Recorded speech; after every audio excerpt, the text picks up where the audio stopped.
지금 개최가 돼서 사정을 보시고 뭐 오실 수 있으면 오시고 해서 환영사도 하셔야 되고 여러 가지 질문도 많이 준비를 하셨는데 한번 그 사정을 보도록 하겠습니다.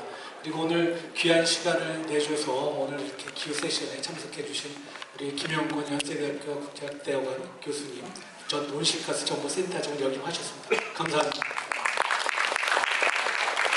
그 다음에 미래 세대를 대표해서 우리 이혜원 그 에코나우 청년 활동가 현재 성신여대에 재학 중인 우리 이혜원 그 청년분께서 참석해 주셨습니다. 각자 소개는 이따 발표하실 때 좀 더 부연 설명해 주시면 감사하겠고요. 먼저 기후 이야기를 하기 전에 좀 전에 인구 이야기를 저희가 들어봤습니다. 그래서 인구와 또 기후변화의 연관성에 대해서 간략하게 짚어보고 그 다음에 기후 이야기를 들어가 볼까 합니다. 인구가 많아지면 기후 위기가 더해지는가 그런 연관성입니다. 인구가 많아지면 또 경제활동도 많아지고 에너지 사용도 많아져서 그렇게 되면 온실가스 배출량도 증가하겠다 말해서 기후위기가 심각하게 되는 거죠. 근데 좀 전에 우리 저출산, 인구가 감소된다고 그럽니다. 인구가 감소가 되는데 놀랍게도 우리 가정용 전기 사용량은 또 급증하고 있다고 합니다. 왜 그럴까요? 그것은 1인 가구가 늘어났기 때문이라고 합니다. 그래서 인구가 증가하는 것 플러스 인간의 생활 패턴의 변화도 그 기후변화와 밀접한 연관이 있다라고 하는 점을 모두에 말씀을 드리고 그 다음에 우리 기후 이야기를 들어가도록 하겠습니다. 우리 기후 이야기를 들어가기 전에 우리 책 출간 나왔습니다. 끓는 지구 살리기, 내일을 바꿀 기후 행동입니다. 이 책은 전체적으로 기후변화에 대한 기본적인 이해에서부터 출발을 해서 기후변화에 관한 국제적인 대응, 파리협정 중심한 국제적인 저는 에코나우 청년 기후 활동가로 활동하고 있고요. 기후위기 대응 청년협의체 YSL 대표 이혜원입니다.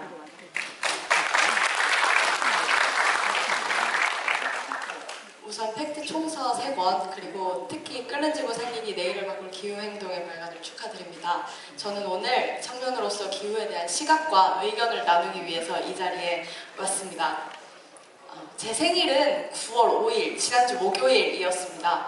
제가 초등학교 입학할 때까지만 해도 그 제 생일이 이제 긴팔을 입고 가디건을 걸칠 때쯤 가을이 오면 제 생일이 온다고 생각을 했었습니다. 근데 지금 상황은 너무 많이 달라졌습니다. 지난주 목요일 기억나시나요? 저는 이번 생일에는 긴팔을 꺼내 입을 수조차 없었습니다. 심지어는 민소매를 입었는데도 땀이 뻘뻘 나가지고 한여름 같은 기후였습니다. 이렇게 기후변화는 빠른 시간 동안 눈에 띄게 저희의 삶에 영향을 미치고 있습니다. 그러면 급속도로 악화되는 기후위기를 청년들은 현재 어떻게 받아들이고 있을까요? 저희는 기후변화가 무서워서 두려운 단계는 지난 것 같습니다. 그리고 이를 의지적으로 이겨내고 싶은 단계도 지나서 이제는 무력하고 우울한 감정을 느끼고 있습니다. 50살이 되는 해에 내 생일은 얼마나 더울까? 그리고 생일이 지나면 가을이 올까? 아니면 수온이 높아져서 물고기들이 집단 폐사한다던데 내가 매일 먹던 고등어가 내일부터 내 밥상에 오를 수 없게 되면 나는 뭘 먹고 살아야 하지? 혹은 더워서 에어컨을 켜고 에어컨을 켜면 온실가스가 배출되고 이 두 가지의 갈래에서 난 어떤 것을 선택해야 하지?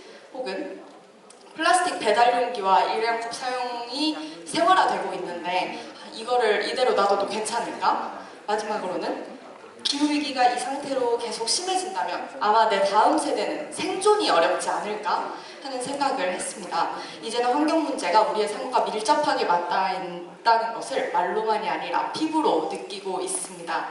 2022년 6월 세계보건기구는 기후변화가 정신건강과 웰빙에 심각한 위험을 초래한다며 기후변화에 대응할 정신건강 지원 시스템이 필요하다라는 내용의 정책 브리핑을 발표했습니다.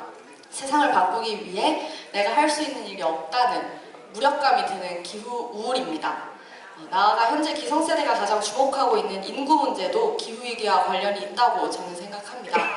국제의학학술지 랜셋에 따르면 지난 2021년 전 세계 16세부터 25세 젊은이 1만 명을 대상으로 한 기후 불안증 설문에서도 무려 40%가 기후위기로 자녀를 갖는 일을 두려워한다고 말했습니다.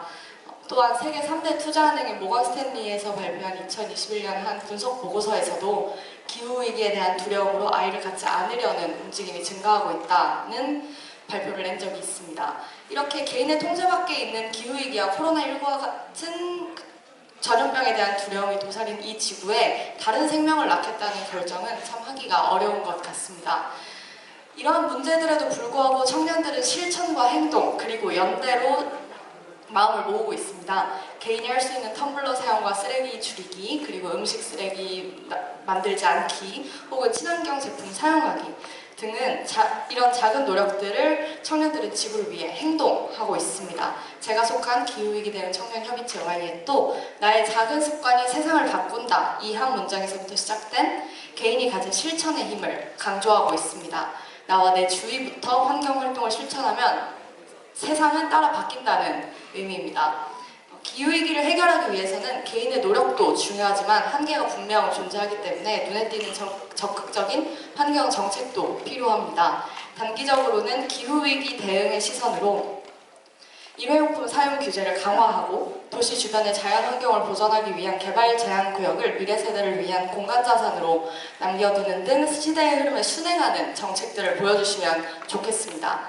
또한 장기적으로는 이번 헌법재판소의 결정에 따라 정량적 온실가스 감축 목표를 제정하고 이미 진행된 기후위기를 더 이상 악화시키지 않고 다 같이 살아갈 수 있는 방법을 모색했으면 좋겠습니다.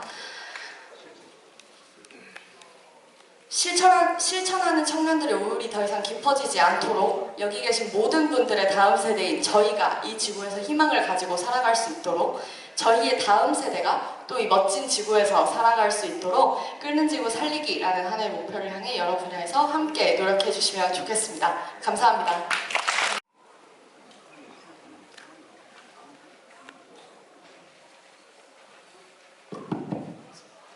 네, 반갑습니다. 저는 연세대학교 국제학대학원에 있는 김용건이라고 하고요.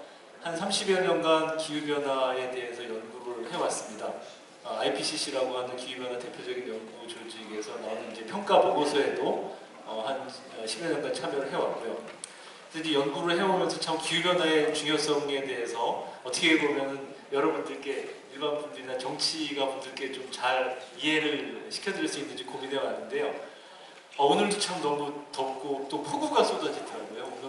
오늘 비 오는 수준도 정말 어마어마한 폭우였다고 저는 보이는데 이런 폭우가 이제 늘상화되고 있고요. 또 얼마나 더웠습니까 이번 여름.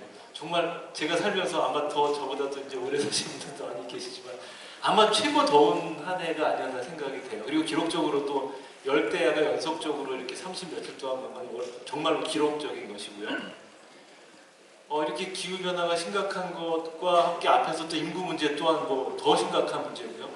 이 두 가지 문제가 어떻게 보면 극단적인 이기주의의 결과라고 생각이 됩니다.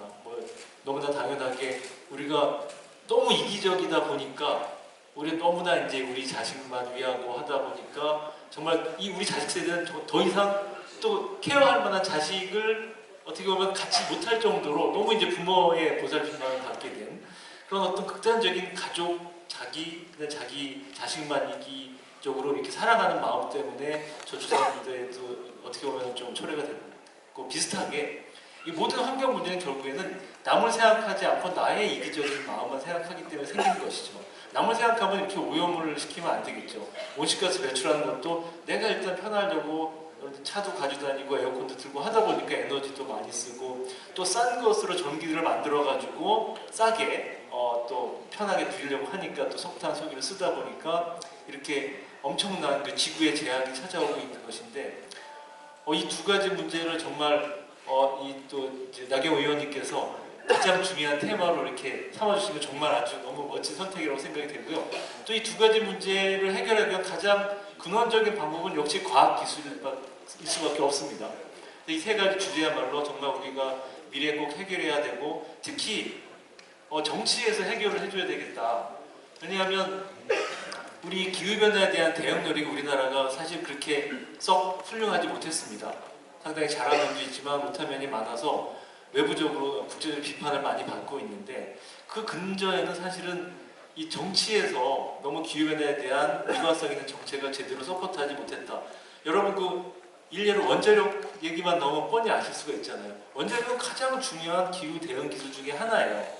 물론 그것이 가지고 있는 수없이 많은 또 부작용 또한 있지만, 우리가 여기에 대해서 합리적으로 과학자들의 연구 결과, 분석 결과를 토대로 합리적으로 평가를 하고, 그 다음에 시장을 통해서 뭐가 더 유리한 것인지 판단을 하고, 이렇게 체계적이고 합리적인 그런 결정 과정을 통해서 기후변화에 대응을 했어야 되는데, 이거는 뭐 정치, 어떻게 보면 정치인이 바뀌자마자 갑자기 이렇게 중요한 기술에 대한 태도가 너무 극단적으로 돌변하다 보니까 정말 잘 될 것도 정말 더 안 되는 그런 심각한 문제에 빠져 있고, 그러다 보니까 기후 정책이 전반적으로 정권 바뀔 때마다 완전히 그 180도로 바뀝니다. 그러다 보니까 기후는 어떻게 대응해야 될지 몰라요. 그러다 보니까 우리나라의 기후 대응 능력이 개인들이나 민간 기업들에 있어서 엄청나게 약할 수밖에 없는 그런 상황이 있습니다. 그런데 여러분, 지금 기후에 대한 대응은 전 세계의 그 경제 성장을 이끌 수밖에 없는 중요한 기술들이에요. 여러분 지금 전기자동차, 태양광 풍력, 배터리 이런 것들 많이 들으셨잖아요. 그게 뭡니까? 기후변화를 예방하기 위해서, 온실가스를 줄이기 위해서 가장 필요한 기술들이거든요. 근데 그런 기술들에 대해서 기업들이 뭔가 그걸로 돈을 벌 수 있도록 정책을 만들어주고 정치인들이 만드는 그 배경, 그 인프라를 구축을 해줘야 되는데, 이 정책이 이렇게 손바닥 뒤집듯이 매우 바뀌니까 기업들은 아무것도 못할 수밖에 없다. 근데 정말 다행인 것은 우리나라 기업은 너무나 능력이 좋아서 우리나라 정치인이 못하고 정책이 좀 부족해도 해외 시장 보고 다 기술 개발을 했습니다. 그래서 아주 역설적이게도 다른 미국이나 EU에서는 아주 강력하게 온실가스를 규제하거나 또는 보조하는 나라예요. 이번에 미국에서 IRA라고 그 되게 중요한 법이 생겨서 배터리나 전기자동차 이런 수소나 온실가스 캡처하는 기술들에 대해서 수십만 원씩 톤당 보조금을 줍니다. 또 반면에 EU는 거기에 수십만 원씩 또 청년들이 실천하고 행동하는 힘은 바로 환경 교육에서 나온다고 생각을 합니다. 환경을 지키기 위한 행동들은 당연히 불편함을 수반하게 됩니다. 저처럼 텀블러를 들고 다녀야 한다든지, 아니면 음식을 많이 먹어서 제가 음식물 쓰레기를 안 남기게 한다든지 필연적으로 불편함을 수반하게 되는데요. 환경 교육을 어렸을 때부터 받게 되면 빨간불에 신호등을 건너면 안 된다처럼 환경은 지켜야 한다 같은 당연한 것이 되게 됩니다. 2019년 BBC에서 기후변화의 유일한 해답은 라이프 스타일의 변화라고도 말하기도 했는데요. 저는 초등학교 때부터 10년 동안 에코나우에서 환경 교육을 꾸준히 받았습니다. 환경 교육을 받으면서 365 에코라이프라는 슬로건을 가지고 저는 평생을 살아왔는데요. 이렇게 하면서 기후를 위한 행동이 당연해지고 있습니다. 기후위기 해결을 위한 실천의 힘은 이렇게 꾸준한 환경 교육에서 나오므로 환경 교육이 꾸준히 많은 사람들에게 지속적으로 이루어져야 하고, 나아가서는 정규 교육 과정에도 편입되는 과정이 필요하다고 저는 생각합니다. 예, 감사합니다. 청년들 연설을 하시면서 우리 기후변화에 관한 감축, 저금, 그 다음에 인센티브에 대해서 말씀을 하시면서 우리 기후 대응에 있어서의 감축이 우리나라의 득이 되어야 한다라고 말씀을 하셨는데, 우리 온실가스 배출량과 우리 경제 성장과의 관계는 어떤 것인지, 그리고 온실가스가 배출이 증가함에도 불구하고 경제 성장을 하고 싶은데 그렇게 하기 위해서는 어떤 조건들이 전제가 있는지, 거기에 대해서 조금 더 자세하게 말씀해 주시죠.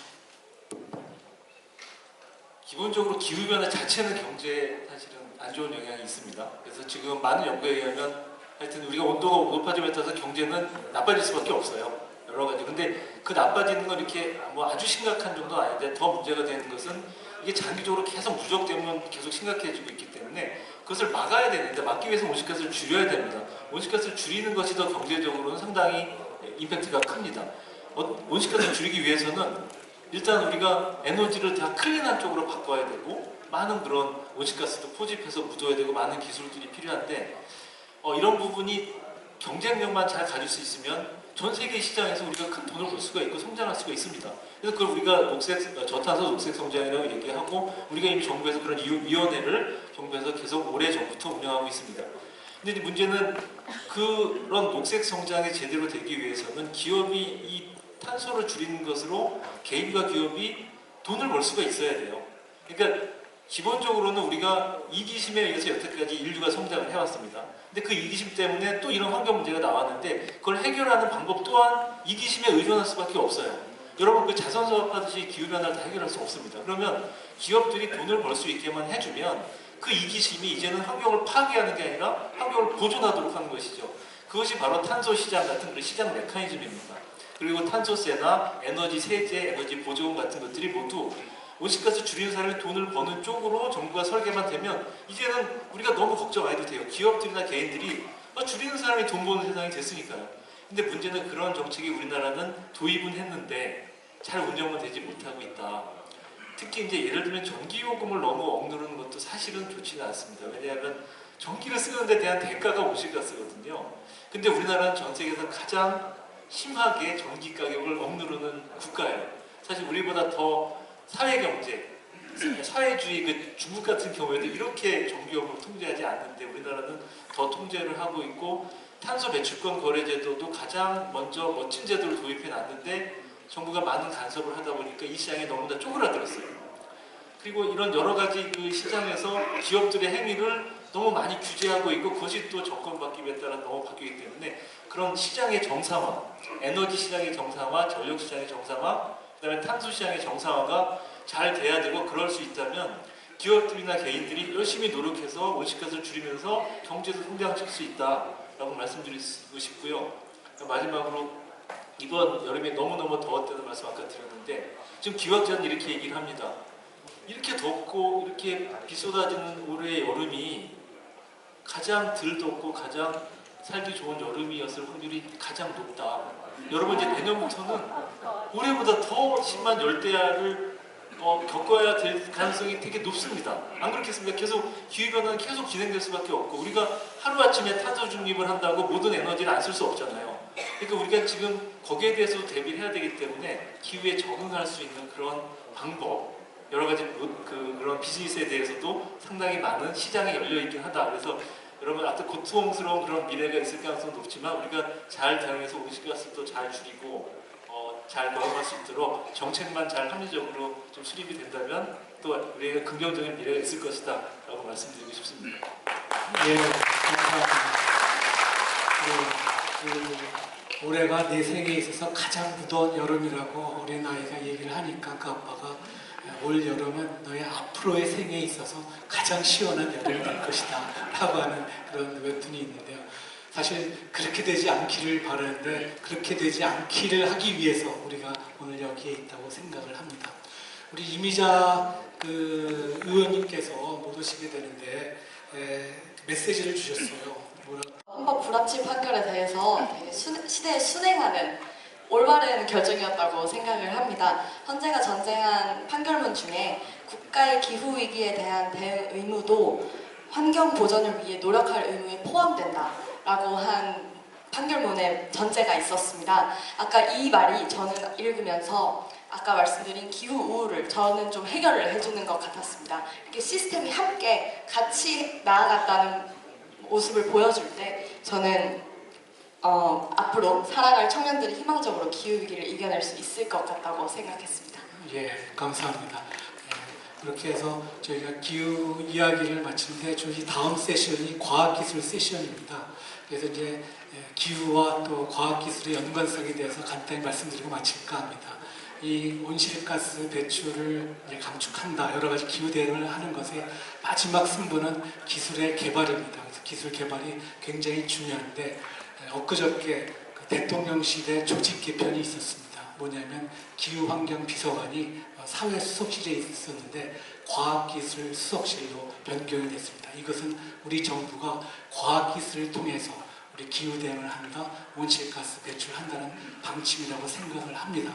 이렇듯이 기후 대응에 있어서 과학기술 매우 중요하다고 한 점을 강조를 드리면서 기후 이야기를 마치고 과학기술 세션으로 넘기도록 하겠습니다. 감사합니다.